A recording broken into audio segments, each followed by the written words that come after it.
ओम जगन्नाथ महाविष्णु बलभद्र सदाशिवं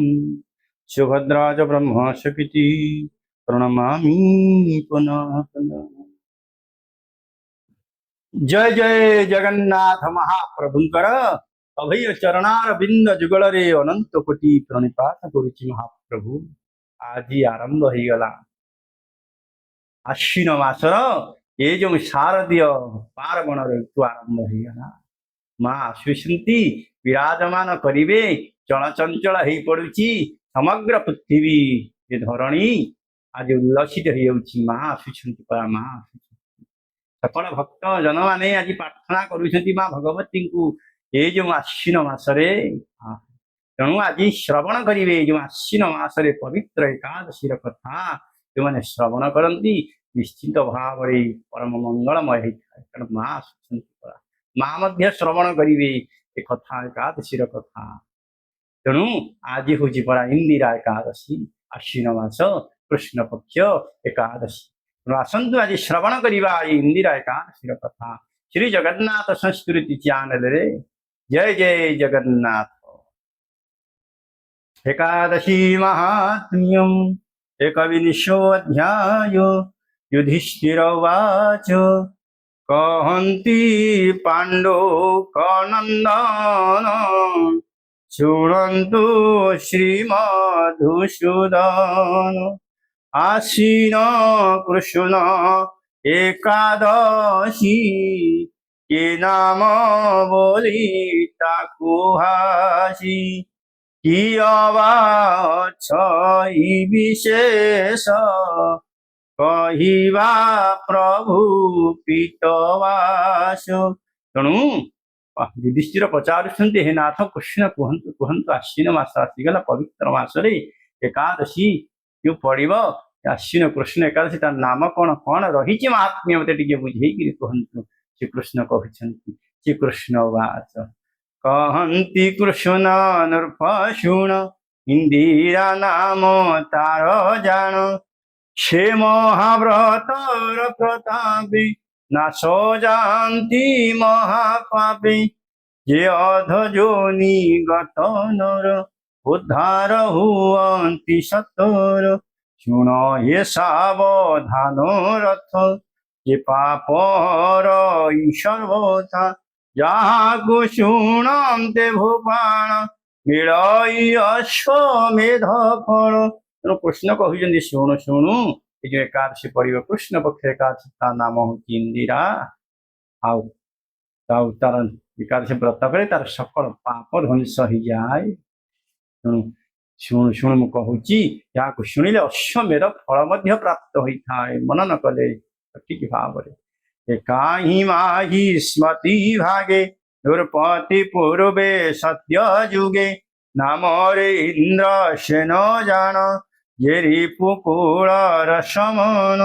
धर्म रे पालिला से मही पुत्र पुत्र रे युक्त होई यशस्वी धन धान्य वंश ये दानी मानी विष्णु भक्त मुक्तिदा गोविंद नाम को जपन्ति चिंती आध्यात्मिक नेले से दान पुण्य काल सर्वत्र जाई जय काल। एक दिन रे सभा घरे बसी अछन्ति से सुखरे अश्वरु ओह्लाई नारद प्रवेश होइले संसद देखी उठिले हस्त जोड़ी विधिरे नमस्कार सारी योग्य आसने बसाइले पूजार विधि पचारिले राजांक पूजा घेनी सुखे आसने बसी मुनि हसी कहिले नृपवर सप्तांगे कुशल तुम्हार धनरे अछि टिकी मन विष्णु भक्ति रे करी ध्यान।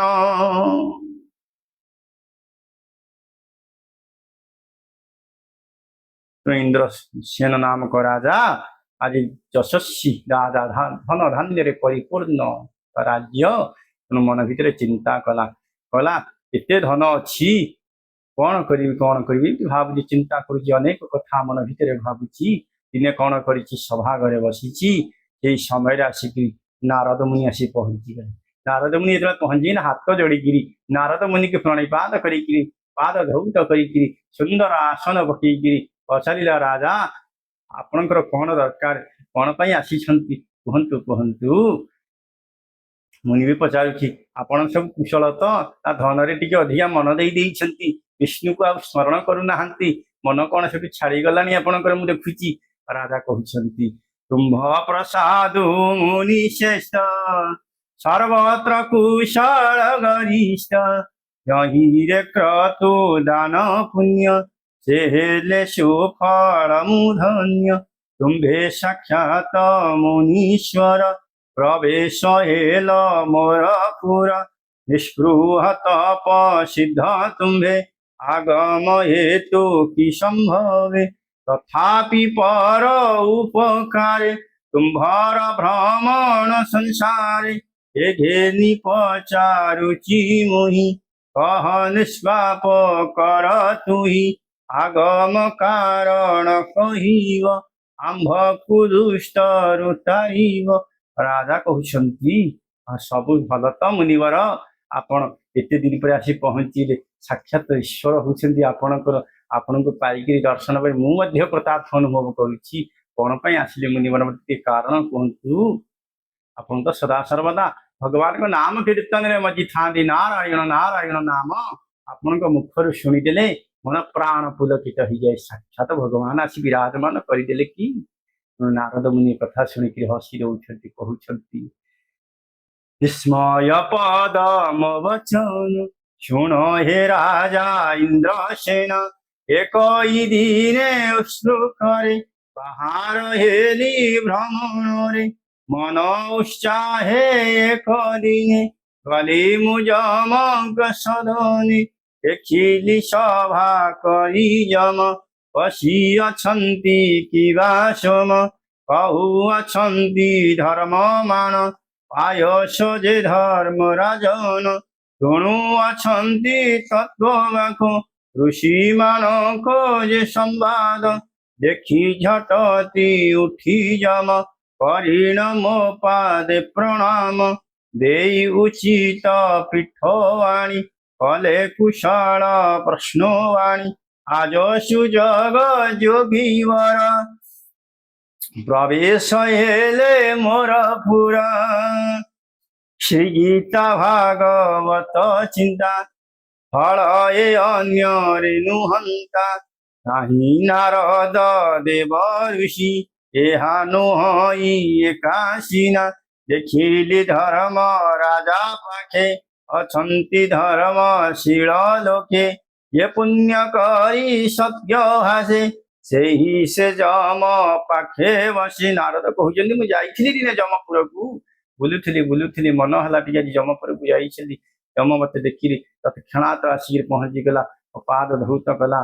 अतिथि सत्कार भाव रे मोर सकल कथा मोर बुझिला सी आज पचार जोगीवर कहीं आसिले गीता भागवत कौन आपंकर सरीगला कि नाम करूना तेणु जो पचारुची नारद मुनि मन को नारद कहते निश्चिंत भाव में भगवान का नाम कौन सरे के सरे नहीं आपण कौन आसिले जमपुर को आपंकर पाद पहला पापी मैंने मुक्ति हो जाती आपण को दर्शन कर नाम जिते थर नाम उच्चारण कर समस्ते कर्ण कान डेरिकी चाहिए केतबे आपण मुखर से नारायण नाम को स्मरण शुणापी तेणु दृश जम सभागत होई अछंती तुम्भ तात व्रत कैवल्य दोष हेतु देखिली माही स्मृति केतु से कही अछंती संदेश शुण हे माही स्मृतिश ये इंद्रसेन होई ख्यात अछंती माही स्मृति नाथ तांको आगरे कह जाई जम पाखरे अछि मुहि पूर्व जन्मर दुरीत इयबा होइला उदित इंदिरा व्रत पुण्य देई निय स्वर्ग कुमते तुहि हेमंते तुम्भ पिता वाक्ये କହିଲି ଜାଣ ସତ୍ୟ ବାକେ ପିତାଙ୍କ ସ୍ୱର୍ଗ କାମ ହୋଇ କର ଇନ୍ଦିରା ବ୍ରତ ତୁହି। କହିଲେ ଯେ ଇନ୍ଦ୍ରସେନ ନାମକ ରାଜା ଏ ମହେଶ୍ୱତୀପୁରରେ ବାସ କରୁଛନ୍ତି। ତାଙ୍କ ପୂର୍ବ ଜନ୍ମରେ ଦୂରିତ ସକଳ ପାପର ହୋଇଲା। ଇନ୍ଦିରା ବ୍ରତ ଯେହେତୁ ଆରମ୍ଭ କଲେ ସ୍ୱର୍ଗ ସୁଖ ଲାଭ କରି ଇଚ୍ଛା କଲେ। ରାଜା କହୁଛନ୍ତି ଏ କଥା ଶୁଣିକି ରାଜା କହୁଛନ୍ତି କଣ କହୁଛନ୍ତି? କରଣ ଅନୁଗ୍ରହ ମତେ କହନ୍ତୁ ଏ ବ୍ରତ କେମନ୍ତେ କେଉଁ ବିଧିରେ ଇନ୍ଦିରା ବାର ଏଠିବା ବାର। ରାଜା କହିଲେ ବ୍ରତର ନାମ କଣ କଣ ଉପାୟରେ ପାଳନ କରାଯାଏ ମତେ ଟିକେ ବୁଝେଇ କୁହନ୍ତୁ। ଏ ବ୍ରଜ ଇନ୍ଦ୍ର ଶୁଣ ତୁ ହିଁ ବ୍ରତ ଶୁଭ ବିଧି କହି ଆଶ୍ୱିନ କୃଷ୍ଣ ଦଶମୀରେ କରିବ ବ୍ରତ ସ୍ନାନ ସରେ ଶ୍ରଦ୍ଧା ରଖିବ ମାନସରେ ଯେ ରୂପେ ପାପ ମାନସରେ ମଧ୍ୟାହ୍ନ ସମୟକୁ ଜାଣି ସ୍ନାନ କରିବ ପରେ ପୁଣି କରିବ ଇଷ୍ଟ କର୍ମ ବାଣ ନକ୍ତରେ ହବିଷ୍ୟ ଭୋଜନ ଛାଡ଼ିବ ଜାୟା ଶଯ୍ୟା ସଙ୍ଗ ଶୟନ କରିବ ଭୃଭାଗ ରହିବ କାମ କ୍ରୋଧ ଜିଣି ନେବ ଦଶମୀ ନିଶିମୁଣି ବିମଳ ପ୍ରାତ କାଳେ ଦିଶି ଜାଣିବ ହେଲା ଏକାଦଶୀ। ତେଣୁ ଆଶ୍ୱିନ ମାସ କୃଷ୍ଣ ପକ୍ଷ ଦଶମୀ ତଳେ ଆସିଯିବ। ପ୍ରାତ ସ୍ନାନ କରିକିରି ଶ୍ରଦ୍ଧା ରଖି ମନ ଭିତରେ ହବିଷ୍ୟାନ୍ନ ଭୋଜନ କରିକି ତାପରେ ଏକାଦଶୀ ଅନେଇଥିବ ଚାହିଁଥିବ କେତେବେଳେ ଆସିବ ଏକାଦଶୀ। ଦନ୍ତ ଧାବନ ପୂର୍ବ କରି ମୁଖ ପକ୍ଷାଳନ ସାରି ଉପବାସର ଯେ ନିୟମ ଶିଭକ୍ତି ଭାବରେ ଘିଣିବ ଆଜ ହୋଇବି ନିରାହାର ସମସ୍ତ ଭୋଗ କରି ଦୂର। ତେଣୁ ଆଜି ଏକାଦଶୀ ଆସିଲା ଆଜି ନିରାହାର ହେଇକିରି ରହିବ କେବଳ ଆଉ କେବଳ ଭଗବାନଙ୍କ ନାମ ସ୍ମରଣ କରୁଥିବ। କାଲି ଭୁଞ୍ଜିବି ତହିଁ ଅନ୍ତେ ଶରଣ ପୁଣ୍ଡରୀକ ନେତ୍ରେ ରୂପେ କରିବ ନିୟମ ମଧ୍ୟାହ୍ନେ ପୁଣି କରି ସ୍ନାନ କସାଇ ଆଗେ ଶାଳଗ୍ରାମ କରିବ ଯେ ବିଧି ନିୟମ ପିତୃମାତୃଙ୍କ ଶ୍ରଦ୍ଧା ପାଇ କରିବ ଶ୍ରାଦ୍ଧ ଶ୍ରଦ୍ଧା ବହି କୁଦ୍ରୁମ ମାଂସ ଯବଧାନ ଜଣଙ୍କ ବିହି ତିଳ ଘେନି ଏହି ମାନଙ୍କରେ ଶ୍ରାଦ୍ଧ କର ଏ ପିତୃ ଲୋକଙ୍କୁ ଶ୍ରଦ୍ଧା କର। ଦେଖୁ କେଡେ ବଡ କଥା ରହିଛି। ପିତୃ ପକ୍ଷରେ ମଧ୍ୟ ପିତୃ ଶ୍ରାଦ୍ଧ କରିବାକୁ କହୁଛନ୍ତି। ଏକଥା ମଧ୍ୟ ରହିଛି ପିତାମାନଙ୍କ ଶ୍ରଦ୍ଧା ପାଇଁ ଶ୍ରାଦ୍ଧ କରାଯାଏ। ଆପଣ ଯେ ଭଲ ପାଉଛନ୍ତି ଆପଣ ପିତାମାତାଙ୍କୁ ନିଶ୍ଚିନ୍ତ ଭାବେ ଶ୍ରାଦ୍ଧ ତର୍ପଣା ଦିଅନ୍ତି। ତେଣୁ ନିତ୍ୟ ଏ ଉପବାସ ଜଣ ଶ୍ରଦ୍ଧାକୁ ନୈମିତ୍ରିକ ଗଣ ଅଘ୍ରାଣୀ କରି ପିତୃଦତ୍ତ କରିନ ଉପବାସ ବ୍ରତ ଏ ଶ୍ରାଦ୍ଧ କରି ପିତୃ ଦିନେ ଯେବେ ନ ଭୁଞ୍ଜି ବିପ୍ରଜନେ ଦେବତା ଅବ୍ୟନ ଭେନନ୍ତି କନ୍ୟାକୁ ପିତା ଏ ତେଜନ୍ତି ଇଏ ବା ଶାସ୍ତ୍ର ମାନଙ୍କରେ ଅଘ୍ରାଣେ ଅର୍ଦ୍ଧ ଭୋଜନରେ ଏକାଦଶୀ ପାଇ ନହି ଜଣୁ ଏ ଦିନ ପାପ ବହେ ଏକାଦଶୀ ଚନ୍ଦ୍ର ଖେଏ ଦୁଇ ଦିନେ ପାପ କ୍ଷୟ ରୁହନ୍ତି ଅର୍ଣ୍ଣ ଆଶ୍ରୟ କରିଏ ଏଣୁ ଏ ଦିନେ ଅଳ୍ପ ଛାଡ଼ି ଅଘ୍ରାଣ କରି ପିତୁ ଅର୍ଣ୍ଣ ସାରି ସେ ଶ୍ରାଦ୍ଧ ବିଧିବାନ ବ୍ରାହ୍ମଣେ ଦେବ ସୁଭୋଜନ ଦକ୍ଷିଣା ଦାନେ ତୋଷୀମନ ସୁଗନ୍ଧ ରୂପ ଦୀପ ବାସ ଦେଇ ପୂଜିବ ହୃଷିକେଶ ରାତ୍ରରେ ଜାଗରଣ କରି ଦିବ କେଶବ ଅନୁସରି ସରବରି ଯାଇ ପ୍ରାତଃ କାଳେ ପ୍ରବେଶ ଦ୍ୱାଦଶୀର ବେଳେ